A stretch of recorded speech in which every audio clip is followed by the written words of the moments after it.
Trading की दुनिया में ना एक बहुत बड़ी गलतफहमी है कि रफ्तार ही पैसा है। ज्यादातर लोगों को लगता है कि हर सेकंड एक्शन में रहना, जल्दी जल्दी ट्रेड करना ही कामयाबी की निशानी है।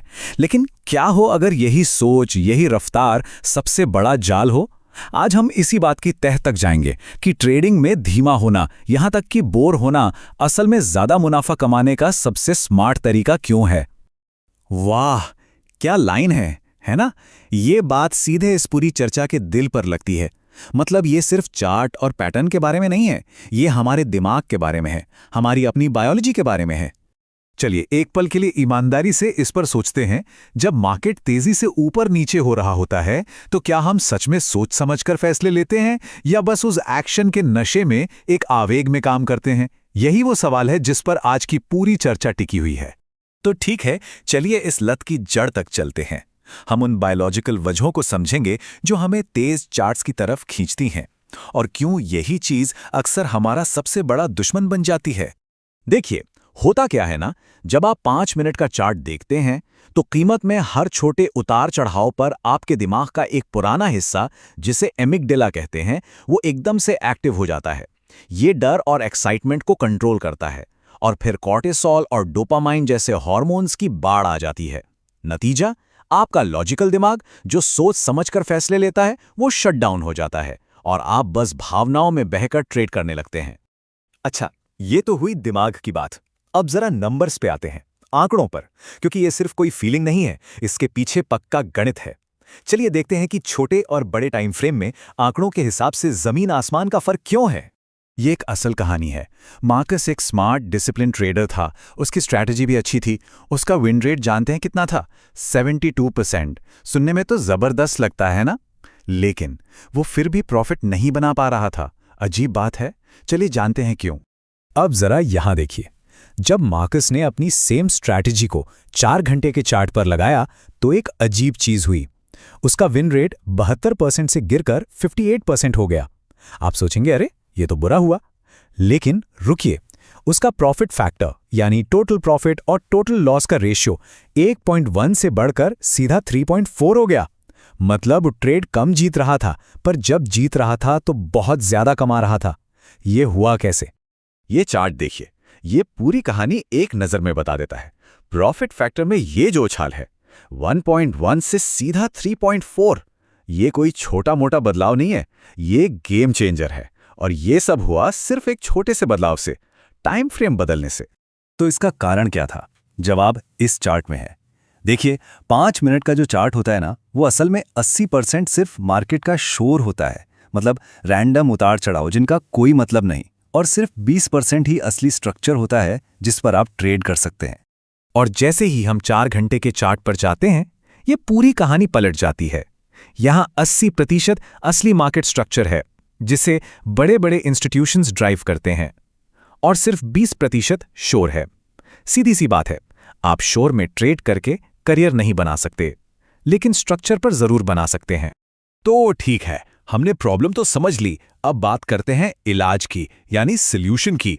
एक बहुत ही प्रैक्टिकल फ्रेमवर्क है जिससे एक धैर्यवान और प्रॉफिटेबल ट्रेडर बना जा सकता है, और हमने इसे 3 आसान स्टेप्स में बांटा है। ये रहे वो 3 पिलर्स। पहला, अपनी पहचान बदलें। दूसरा, अपने ट्रेडिंग के माहौल को डिजाइन करें। और तीसरा, प्रोडक्टिविटी की परिभाषा को ही बदल दें। चलिए एक एक करके इन सबको समझते हैं। ये एक बहुत गहरा साइकोलॉजिकल पॉइंट है। आप सिर्फ धैर्यवान होने की एक्टिंग करने की कोशिश नहीं कर सकते। अगर आप ऐसा करेंगे तो आपका दिमाग आपको बार बार परेशान करेगा, आपको बोरियत महसूस कराएगा। इसके बजाय आपको ये फैसला करना होगा कि आप एक धैर्यवान ट्रेडर हैं। ये जो सोच का फर्क है ना, ये सब कुछ बदल देता है। तो बात सीधी है, 4 घंटे के चार्ट को ट्राई करना बंद कीजिए। ये कोई एक्सपेरिमेंट नहीं है। बस ये तय कर लीजिए कि मैं एक 4 घंटे का ट्रेडर हूं। बस अब इंतजार करना, बोर होना, ये कोई प्रॉब्लम नहीं है। ये आपके जॉब का हिस्सा है, आपकी ताकत है। अगर आप 4 घंटे की कैंडल को बनता हुआ घूरते रहेंगे तो आपका दिमाग चिल्लाएगा कि ट्रेड लो, ट्रेड लो। तो इसका तोड़ क्या है?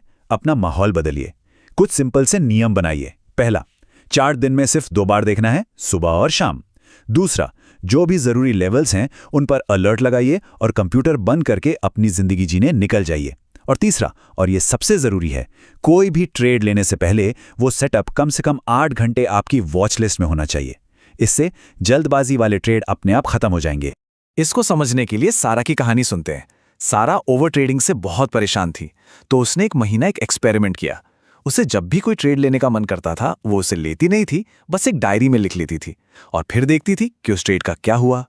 और महीने के आखिर में जो नतीजा आया वो हैरान करने वाला था। उसने 87 ट्रेड लिखे थे, जिनमें से 63, जी हाँ 63 ट्रेड्स लॉस में जाते। मतलब सिर्फ कुछ ना करके उसने अपने कैपिटल को 63 बार डूबने से बचाया। ये होती है कैपिटल बचाने की असली पावर। तो यहां हमें प्रोडक्टिविटी की परिभाषा को ही बदलना होगा। ट्रेडिंग में हर समय बिजी रहने का मतलब तरक्की करना नहीं होता। कभी कभी सबसे प्रोडक्टिव काम होता है सबसे उबाऊ काम, इंतजार करना, कुछ ना करना। याद रखिए, हर वो ट्रेड जो आपने नहीं लिया वो कोई छूटा हुआ मौका नहीं है, बल्कि वो एक नुकसान है जिससे आप बच गए, और ये भी एक जीत है। चलिए अब बात करते हैं कि जब आप ये सब अपनी ट्रेडिंग में लागू करेंगे तो आपको मिलेगा क्या। धैर्य का फल क्या होता है, और ये फायदे सिर्फ किताबी बातें नहीं हैं, ये बहुत रियल हैं। 3 कमाल की चीजें होती हैं। सबसे पहली, आपका स्ट्रेस गायब हो जाता है, क्योंकि अब आपको हर टिक को घूरना नहीं पड़ता। दूसरी, आपके दिमाग में क्लैरिटी आती है, आप मार्केट के शोर को नहीं बल्कि असली मोमेंटम को देख पाते हैं। और तीसरी और सबसे जरूरी बात, आपका कैपिटल धीरे धीरे लेकिन लगातार बढ़ता है, क्योंकि आप उन छोटे छोटे नुकसानों से बच जाते हैं जो अकाउंट को खत्म कर देते हैं। अच्छा, अगर अभी भी मन में थोड़ा शक है कि ये मेरे लिए काम करेगा या नहीं, तो एक काम कीजिए, हाइब्रिड अप्रोच अपनाइए।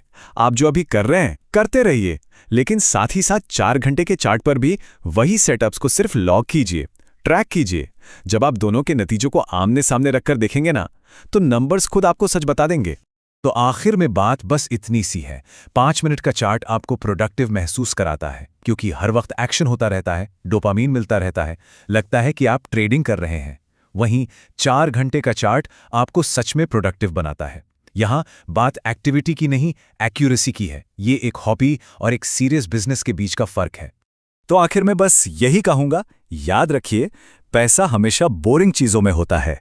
एक गैम्बलर बनना बंद कीजिए और एक प्रोफेशनल की तरह सोचना शुरू कीजिए। असली सवाल यही है, क्या आप बस रोमांच चाहते हैं या एक प्रॉफिटेबल बिजनेस बनाना चाहते हैं? फैसला आपका है।